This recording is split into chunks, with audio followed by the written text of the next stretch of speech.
పల్నాడు జిల్లా నర్సరావుపేటలో గురువారం గురజాల నియోజకవర్గం మాజీ ఎమ్మెల్యే కాసు మహేష్ రెడ్డి మీడియా సమావేశం నిర్వహించారు. ఈ సందర్భంగా ఆయన మాట్లాడుతూ గడిచిన 12-13 నెలల్లో ఉమ్మడి టీడీపీ ప్రభుత్వ పాలన సరిగ్గా లేదని, ఇచ్చిన హామీలు ఏ ఒక్కటి నెరవేర్చకపోవడంలో విఫలమయ్యారని అన్నారు.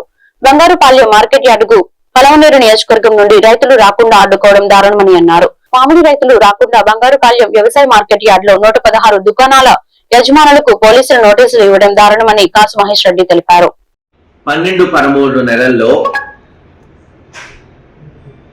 పరమ చెత్తగా ఉంది ఈ ప్రభుత్వం. ఈ పాలన పనికి రాకుండా పోతుందని ఆంధ్ర రాష్ట్ర ప్రజలు గళమెత్తుతుంటే చంద్రబాబు నాయుడు గారి ఒక స్టేట్మెంట్ కాదు, పత్రికల్లో హెడ్డింగ్ చూడండి, మీ పనితీరు ఆశించినట్టు లేదు అని మంత్రులపై అసహనం ముఖ్యమంత్రి గారు. మరో దాంట్లో కూడా ఇంచుమించు ఆంధ్రజ్యోతిలో కూడా మీకేం పట్టదా మంత్రుల్ని మందలిస్తున్న ముఖ్యమంత్రి గారు. 2 వారాల క్రితమేమో ఎమ్మెల్యేల గ్రాఫ్ పడిపోయింది, ఇలాగైతే మిమ్మల్ని చాలా మందిని మార్చాల్సి వస్తుంది అని ఎమ్మెల్యే కితబోధ చేసి ఇంటింటికి పొమ్మని చంద్రబాబు నాయుడు గారు చెప్పినట్టు చూసాం పత్రికలు. కానీ వాస్తవం ఏంటంటే అసలు మీ పనితీరు బాలేదు చంద్రబాబు నాయుడు గారు అని ఆంధ్ర రాష్ట్ర ప్రజలు ఘోషిస్తున్నారు. ఈ రోజున ఎమ్మెల్యేలు మంత్రులు కాదు, మీరు ఆ రోజు చెప్పింది ఏంటి, ఎలక్షన్ ముందు జగన్మోహన్ రెడ్డి గారి కన్నా రెట్టింపు ఇస్తానన్నారు.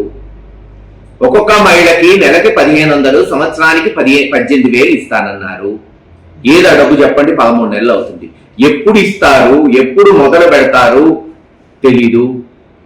లేదు 20 లక్షల ఉద్యోగాలు ఇస్తారన్నారు, అంటే సుమారు నియోజకవర్గానికి 10 నుంచి 13,000 ఉద్యోగాలు వస్తాయి, ప్రభుత్వ ఉద్యోగాలు. ఇచ్చే వరకు ఒక్కొక్క ఉద్యోగికి నెలకి 3,000 రూపాయలు నిరుద్యోగ భృతి. ఏది ఆ నిరుద్యోగ భృతి చెప్పండి? కొన్ని 12 నెలలు అయిపోయింది, ఈ నెల నుంచైనా మొదలు పెట్టాలిగా. ఏం గతంలో మాజీ ముఖ్యమంత్రులు, ప్రతిపక్ష నాయకులు పోలేదా? ప్రదర్శనలు చేయలేదా?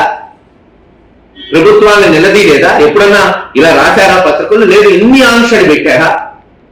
సత్తెనపల్లి వస్తేమో 100 కార్లతో పోవాలంట, చిత్తూరు జిల్లాలో మామిడి రైతులు కొరకపోతే 500 మందే పోవాలంట.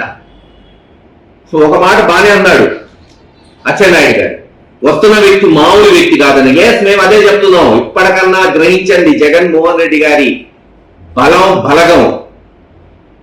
ప్రతిపక్షమా పాలక పక్షమా కాదు, ప్రజల పక్షాన నిలబడిన వాడు నాయకుడు, ప్రజల గుండెల్లో చిరస్థాయిగా నిలబడిపోతాడు. అదే రాజశేఖర రెడ్డి గారు, ఈరోజు జగన్మోహన్ రెడ్డి గారు. చంద్రబాబు నాయుడు గారికి పరిపాటి అయిపోయింది. గెలిస్తే తన గొప్ప, ఓడిపోతే ఎమ్మెల్యేలు మంత్రులు. అందుకే ఇప్పుడు ప్రిపేర్ చేస్తున్నారు గ్రౌండ్. మంత్రుల మీద అసహనం, ఎమ్మెల్యేల మీద అసహనం, వ్యతిరేకత తెలిసిపోయింది. సంవత్సరంలో ఎంత వ్యతిరేకత వచ్చిందో వాళ్ళ సర్వేలు కూడా చెప్తున్నాయి. కాబట్టి గ్రౌండ్ ప్రిపేర్